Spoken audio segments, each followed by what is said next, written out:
Welcome. We're looking at the Gospel passage from Luke chapter 18, verses 9 to 14. It's a parable of the Pharisee and the tax collector. To some who were confident of their own righteousness and looked down on everyone else, Jesus told this parable. Two men went up to the temple to pray, one a Pharisee and the other a tax collector. The Pharisee stood by himself and prayed, God, I thank you that I'm not like other people, robbers, evildoers, adulterers, or even like this tax collector. I fast twice a week and I give a tenth of all I get.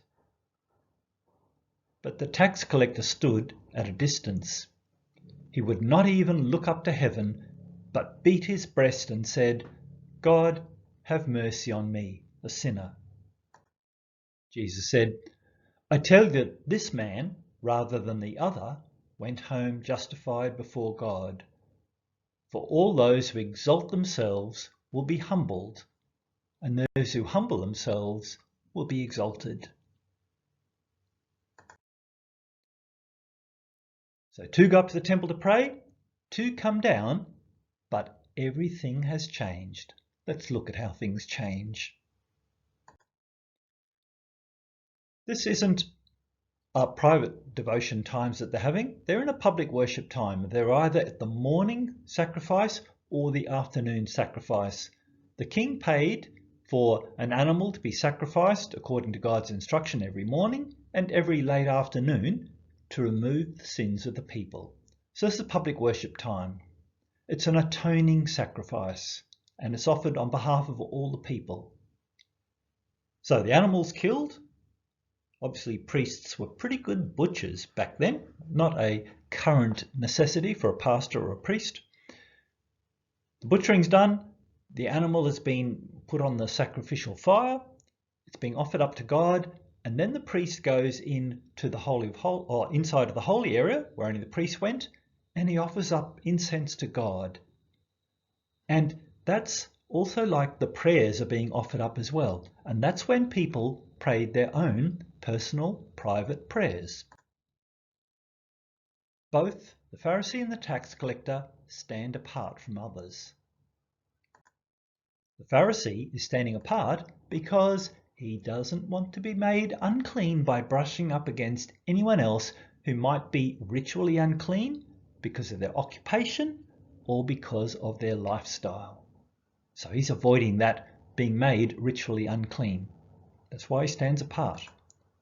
And he prays aloud, and oh boy, it's a preachy prayer.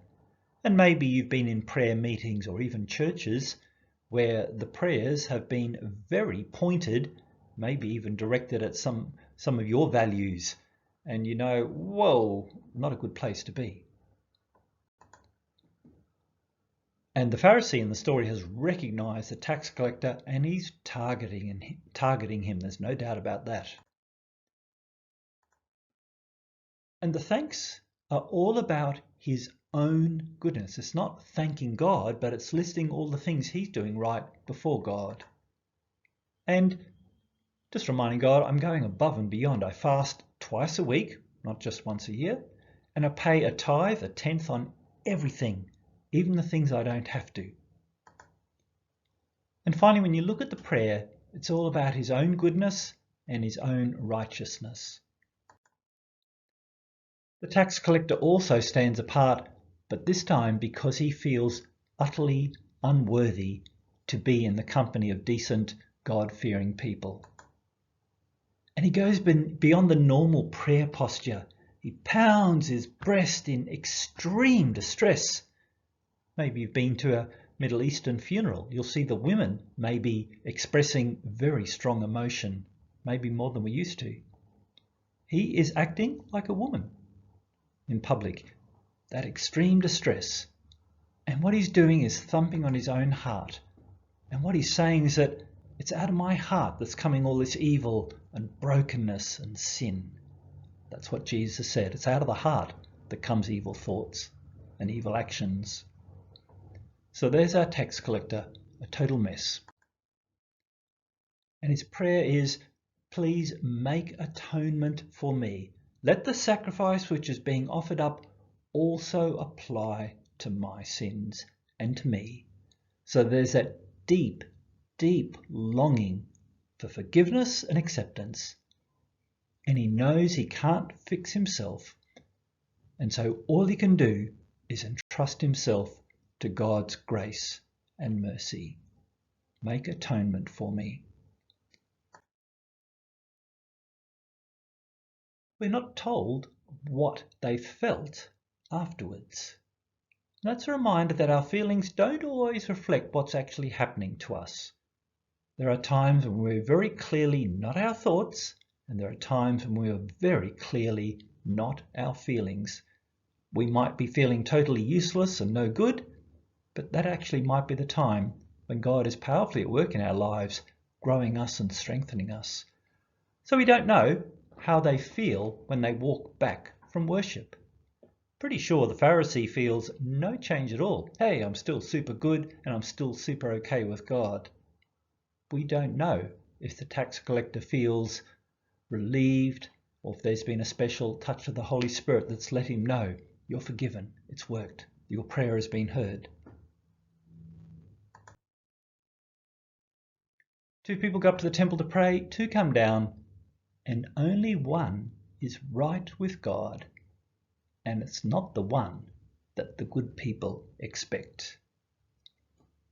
By giving stories like this, Jesus is puncturing the arrogance around certain people about their religiosity and their rightness with God.